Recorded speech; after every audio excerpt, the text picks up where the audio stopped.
Le programme que je gère, c'est le programme de biotechnologie et de biosécurité, dont l'objectif s'inscrit dans le cadre des objectifs généraux du plan stratégique, c'est-à-dire contribuer à améliorer la productivité et la compétitivité de la production agricole, ainsi que les marchés. C'est l'objectif général. Donc de manière spécifique, c'est l'exploitation des outils biotechnologiques dans cet objectif-là. Ceci se décline en quatre résultats, conformément au plan stratégique. Le premier résultat que le programme doit atteindre, c'est faciliter, enfin permettre le développement d'innovation. Innovation s'entend des produits nouveaux ou des méthodologies, des façons de faire nouvelles. Donc il s'agit de promouvoir la création de ces innovations et aussi leur utilisation éventuelle. Le deuxième résultat, c'est faciliter il faudrait qu'on puisse avoir des politiques au plan national et régional en matière de biotechnologie et biosécurité qui permettent de faciliter la mise en œuvre des projets de recherche et de développement en matière de biotechnologie. Maintenant, pour faire ça, il y a deux résultats principaux que l'on doit aussi livrer.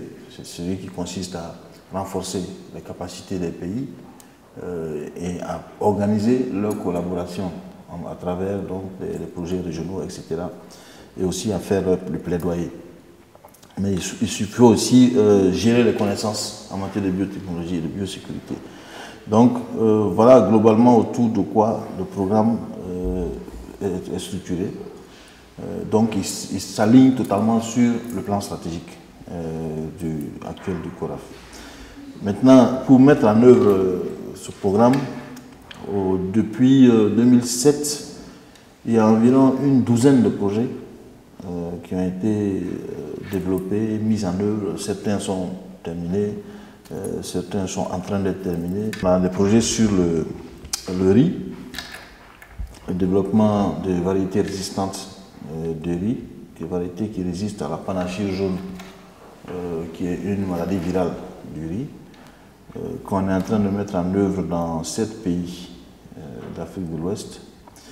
On a un projet sur la culture in vitro du manioc. La culture in vitro, c'est une technologie qui permet d'assainir les boutures de manioc, donc de les débarrasser des maladies. Et ça permet en plus de multiplier en grande quantité, en un temps record, les boutures de manioc pour pouvoir fournir des semences de qualité aux paysans. On a un projet sur le niébé. Le niébé, c'est les niébés qui sont sous forme d'OGM, c'est-à-dire les niébés qui comportent un gène de résistance à un insecte qui ravage le niébé. Donc c'est des variétés qu'on est en train de tester en champ, particulièrement au Burkina.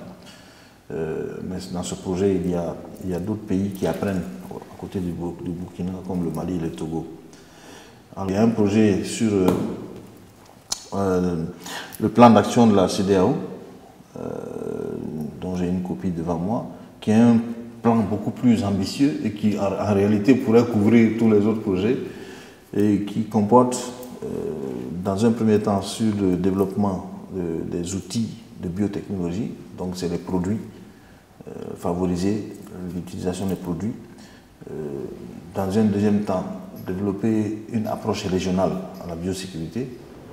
Et puis dans un troisième temps, mettre en place un système de coordination de toutes les activités au niveau régional, toutes les initiatives au niveau régional en biotechnologie et en biosécurité.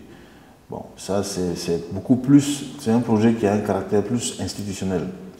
Mais ça comporte des éléments de renforcement des capacités. Et là, dans ce cadre, par exemple, on est en train de mettre en place un master international de biotechnologie et de biosécurité. Mais on organise aussi des formations régionales chaque année, une cinquantaine de chercheurs par an, sur des technologies très spécialisées, Bon, c'est à l'endroit des chercheurs et des étudiants. C'est pour mettre à niveau leurs compétences en la matière. Bon, à côté de ça, on a d'autres séances de formation ponctuelles qu'on peut organiser à l'endroit des producteurs, à l'endroit des transformateurs. Et donc il y a toute une série de formations comme ça qu'on anime. Sinon, le plan d'action a un caractère beaucoup plus institutionnel. C'est-à-dire que c'est un projet dont l'objectif, c'est vraiment de mettre en place l'environnement qui facilite le développement de la biotechnologie, y compris le renforcement des capacités. Alors, on soutient aussi des projets sur le coton, FSP coton.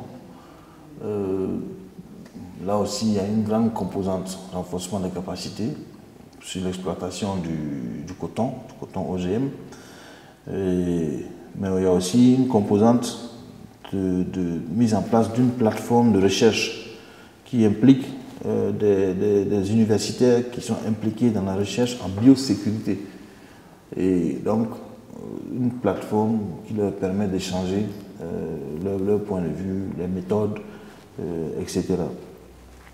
Bon, mais en même temps, là aussi, on travaille pour favoriser l'adoption de certains règlements en termes juridiques, des règlements ou des décrets d'application des lois dans le pays pour que le cadre de biosécurité soit opérationnel.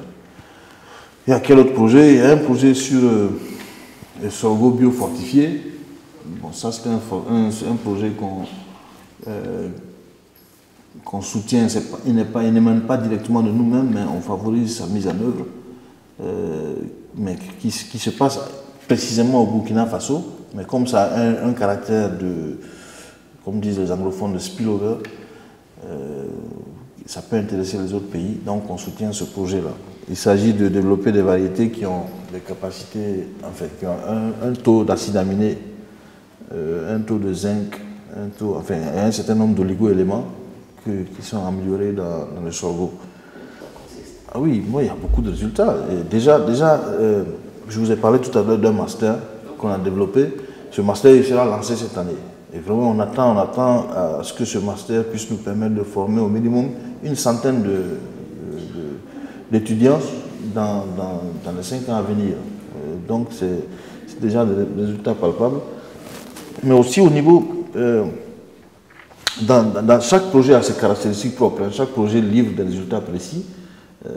Bon, mais si on veut réfléchir d'une manière globale, c'est le développement des réglementations régionales, par exemple, sur la biosécurité, c'est vraiment des grands acquis. On n'y est pas encore, mais vraiment on n'est pas loin du tout. En principe, d'ici la fin de cette année, on doit organiser la prochaine conférence ministérielle de la CEDEAO sur la biotechnologie et la biosécurité. Et au cours de cette conférence, on devrait avoir une réglementation régionale validée par les ministres. Donc c'est un projet de loi qui serait applicable dans tous les pays de la CEDEAO. Alors ça, ce sont des acquis vraiment très concrets et qui va déboucher sur la mise en place d'un cadre institutionnel. C'est-à-dire qu'on va mettre en place un comité régional de biosécurité, on va mettre en place un certain nombre d'institutions qui vont être chargées de superviser la biosécurité. Bon, en plus de ça, il y a tous les, comme je l'ai dit tout à l'heure, les acquis des projets, des variétés qu'on a développées et qui sont aujourd'hui en milieu paysan. Par exemple, des variétés de riz résistantes à la panachure jaune, des technologies qu'on a développées comme la multiplication de boutures du manioc, qui sont adoptées dans presque 7 pays aujourd'hui et qui commencent à vraiment rentrer dans le quotidien des paysans. Bon, comme je vous l'ai dit tout à l'heure, il y a plus d'une douzaine de projets qui ont été mis en œuvre et qui sont arrivés à terme. Cette année, on est en train de faire le bilan. Nous sommes en train de faire le bilan, on est en train d'évaluer les impacts réels, ou même si ce n'est pas les impacts, les effets de ces projets. Et donc, on a commis un consultant pour faire ce travail. Et nous sommes aussi en train de refaire des nouvelles études de base, c'est-à-dire le nouveau contexte. Il faut qu'on maîtrise ce nouveau contexte-là. Et donc ça va déboucher sur une série de réflexions qui vont nous mener à identifier les nouveaux projets pour le